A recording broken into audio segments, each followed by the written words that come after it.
Qui d'humilié va-t-il rejoindre l'équipage de Shanks? Y aura-t-il une alliance entre Vegapunk et Barbe Noire? Ce chapitre est un chapitre de folie et on en parle.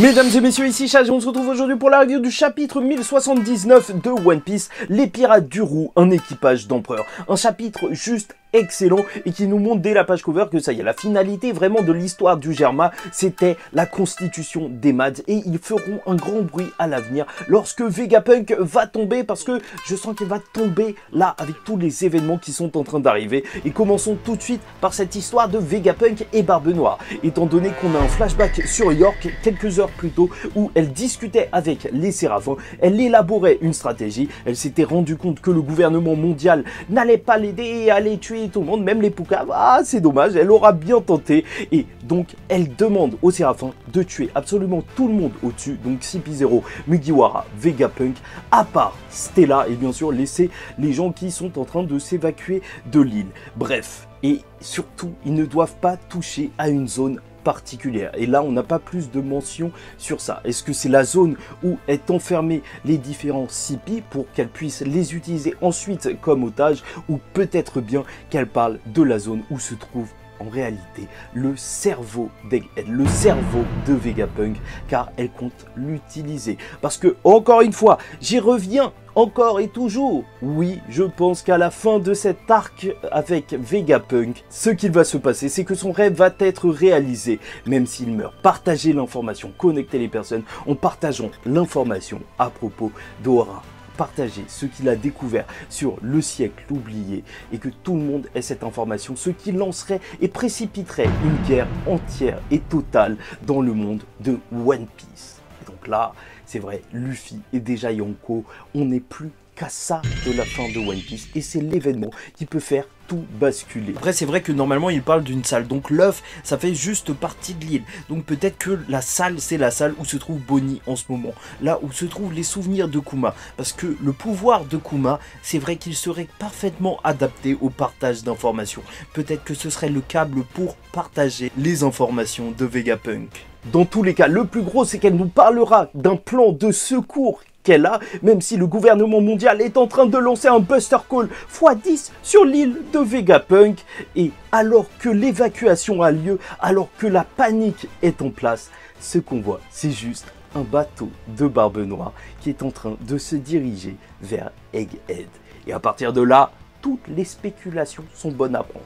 Est-ce que c'est Barbe Noire qui serait venue? Aurait-elle conclu un pacte avec Barbe Noire? C'est vrai que ce serait assez intéressant d'avoir même un Vegapunk, donc quelqu'un lié à la technologie, dans l'équipage de Barbe Noire, parce que c'est quelque chose qui manque cruellement à l'équipage de Barbe Noire, parce qu'au final, l'équipage de Barbe Noire, c'est un petit peu un équipage qui répond en parallèle à celui de Luffy, donc il n'y a pas vraiment d'archéologue ou de scientifique en tout cas, et là, Vegapunk avec lui, ça pourrait mettre la barre extrêmement haute, sachant que voilà, il pourrait contrôler des armes et compagnie. Est-ce que ce serait vraiment Barbe Noire qui serait là en route vers Egghead? Ça, ce serait assez étrange, je vous dis la vérité, parce que je sais que c'est le rêve de plein de personnes de voir un Barbe Noire qui vient et qui fait Room.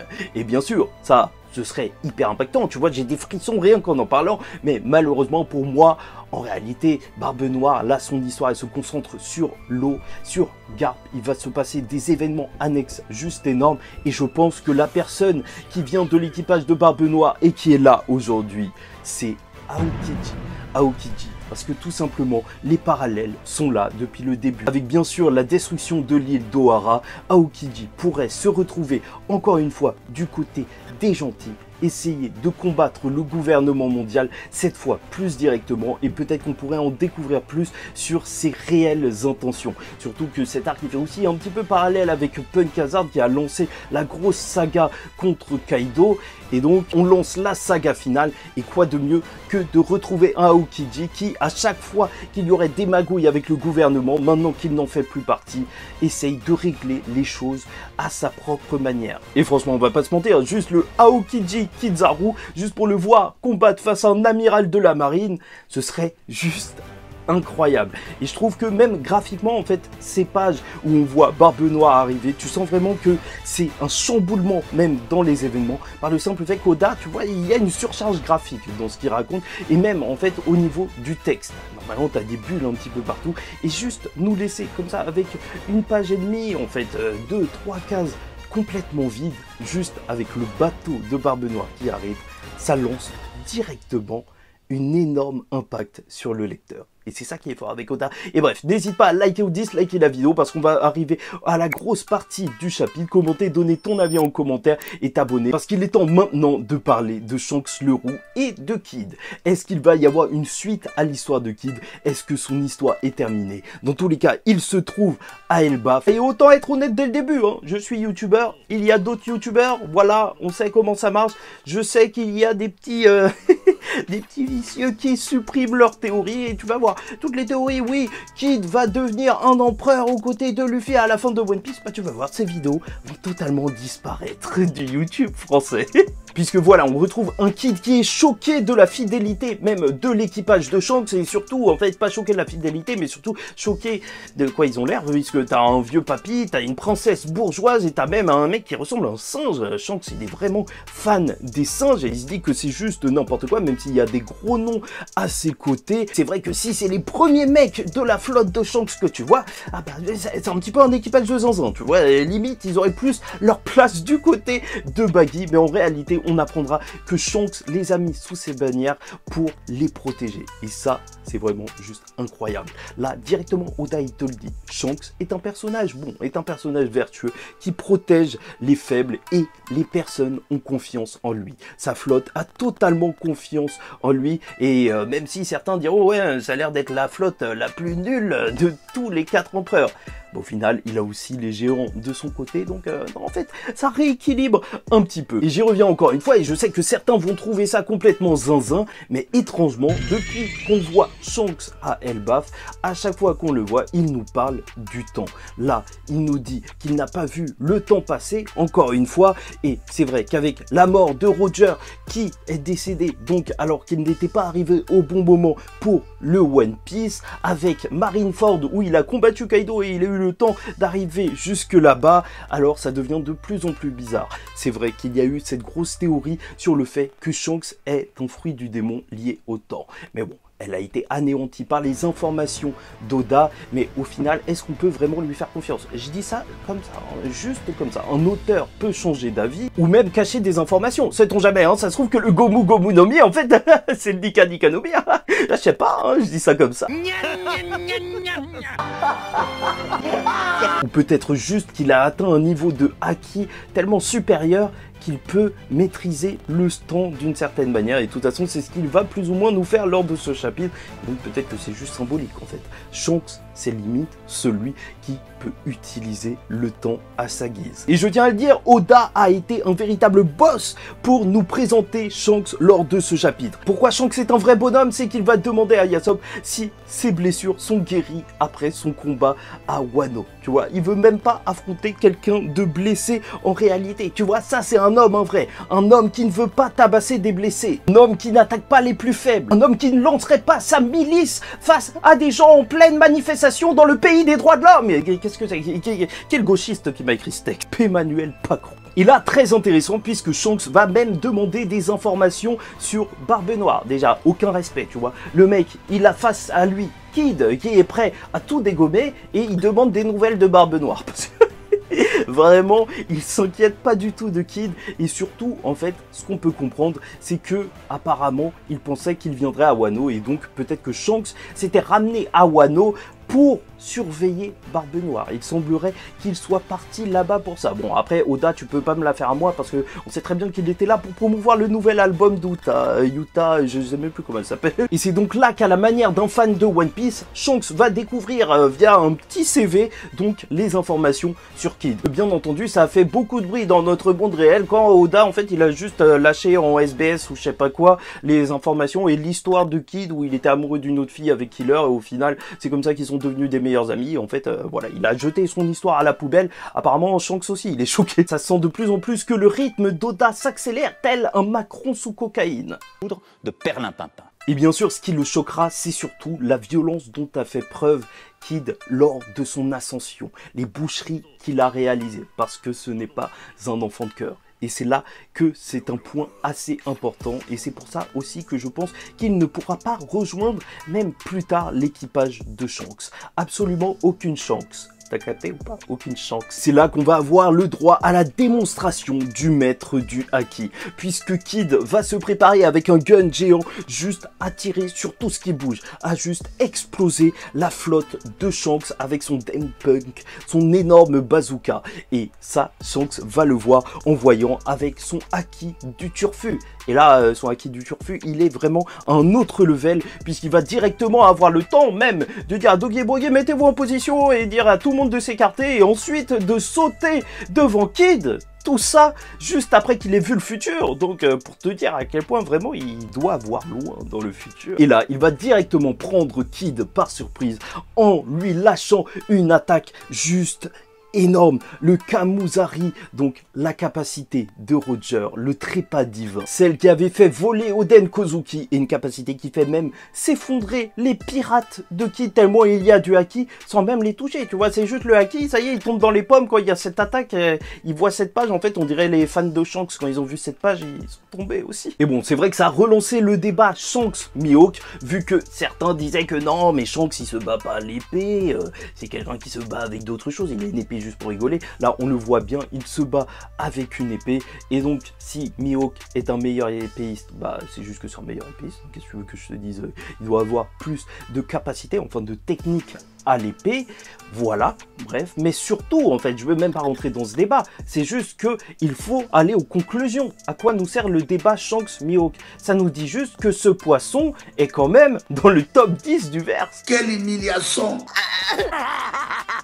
Alors que t'as Kid qui est au sol, Killer qu'il est, lui aussi, t'as l'équipage de Kid qui va essayer de sauver sa vie, tu vois, qui va dire « Ah non, tu es pas le capitaine, on vous donne les papiers, voilà, on a les papiers, on vient de la République. » Mais en fait, oui, ils vont passer tous les poneglyphes, et Shanks, c'est là où tu vois qu'il est littéralement impitoyable. Le bon et gentil Shanks qu'on voyait traîner dans le bar, bah là, il est totalement différent, sans rien leur répondre et sûrement en prenant les poneglyphes. Il va juste partir de ce bateau pour que Doggy et Broggy, donc, juste l'explosent avec leur capacité légendaire qui avait détruit un poisson géant. Les géants sont ici. Et le chapitre va donc se terminer sur cette phrase juste légendaire. L'équipage d'un homme à 3 milliards de berries a été anéanti.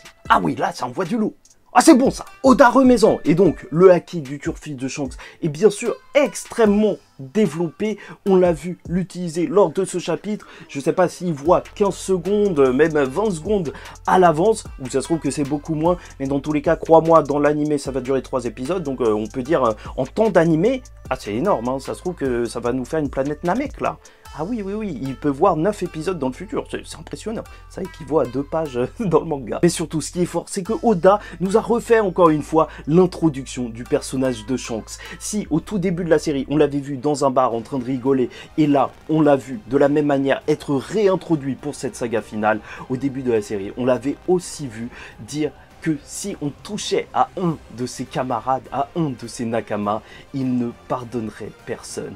Et c'est ce qu'il a montré. On a essayé de viser sa flotte et directement, Kid a été anéanti. Je n'ai pas honte de le dire, je n'en attendais pas moins de la poucave du Gorosei. Ouais, j'oublie pas. Moi, j'oublie pas. Et bon, je tiens à vous dire la vérité, j'ai de moins en moins de vues sur mes reviews One Piece. Pourquoi? Parce qu'on dit les termes. Et quand on dit les termes, bien sûr, on se fait des ennemis. Et donc, il y a des personnes qui ne regardent plus les reviews. Et je compte, encore une fois, juste poser la question. Voilà, maintenant, c'est devenu un crime de critiquer Oda, ou même de juste poser une question. Est-ce que Oda ne serait pas parti trop loin en faisant une telle humiliation à Kid, un personnage à 3 milliards et qui avait vaincu un Yonko avec l'eau, bien évidemment. Parce que quand même, c'est assez gros. C'est même assez triste pour les fans de Kid. Et bien entendu, en fait, dans un sens, j'ai envie de dire que je trouve ça un petit peu incohérent parce que le mec, quand même, Kid, il a réussi à affronter Big Mom, donc il aurait pu essayer de survivre à plus qu'un seul coup de Shanks, mais d'un autre côté, faut pas se mentir, là, Shanks, ce qu'il a fait, c'était purement et simplement une éradication.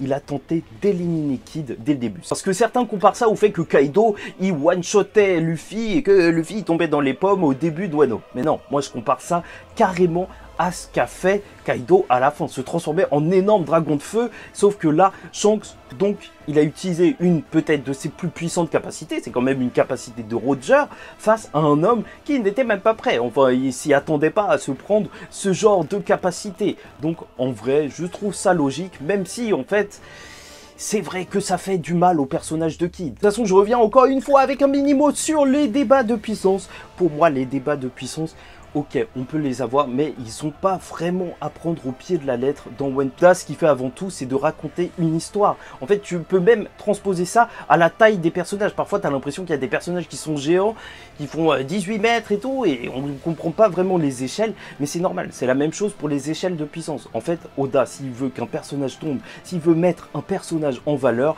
il le fera. Quoi qu'il en soit, même s'il y a plus de différence de puissance là que ici ou je sais pas quoi, non, il le fera. Ce qu'il te raconte, c'est quasiment une légende en fait. Et dans une légende, on raconte pas que Shanks s'est battu pendant 3 jours et 3 nuits face à Kid. Si tu veux qu'il ait l'air impressionnant, tu racontes qu'il lui a mis un coup et qu'il est tombé dans les pommes. Ok, peut-être que ça manque un tout petit peu de cohérence. Et alors, moi je suis l'histoire de One Piece pour ces moments juste magnifiques. Que j'en ai déjà reparlé avec plusieurs personnes, avoir les frissons, avoir le grand smile, parce que c'était juste incroyable. Autant se dire la vérité en face, on arrive à la fin de l'histoire de One Piece. Si même le passé de Kid n'a pas été raconté dans le manga, je vois mal comment Oda pourrait prendre son temps pour le faire revenir. On arrive peut-être à un moment où chaque chute, maintenant, on ne s'en relèvera plus. Surtout que Shanks a lu son CV juste avant et a vu que c'était un barbare. Et Shanks n'a pas l'air de vouloir de barbares dans sa flotte. Même si après ce qu'il a fait à Kid, il n'a pas l'air d'être un enfant de cœur. Même Kaido a l'air gentil à côté de lui. Et donc voilà, je vous pose la question, est-ce que pour vous, Kid a encore un avenir dans One Piece? Ou est-ce qu'on le retrouvera dans Two Piece après qui dira que oui, il a été rival pendant un moment face à Monkey D. Luffy, le roi des pirates? Peut-être bien.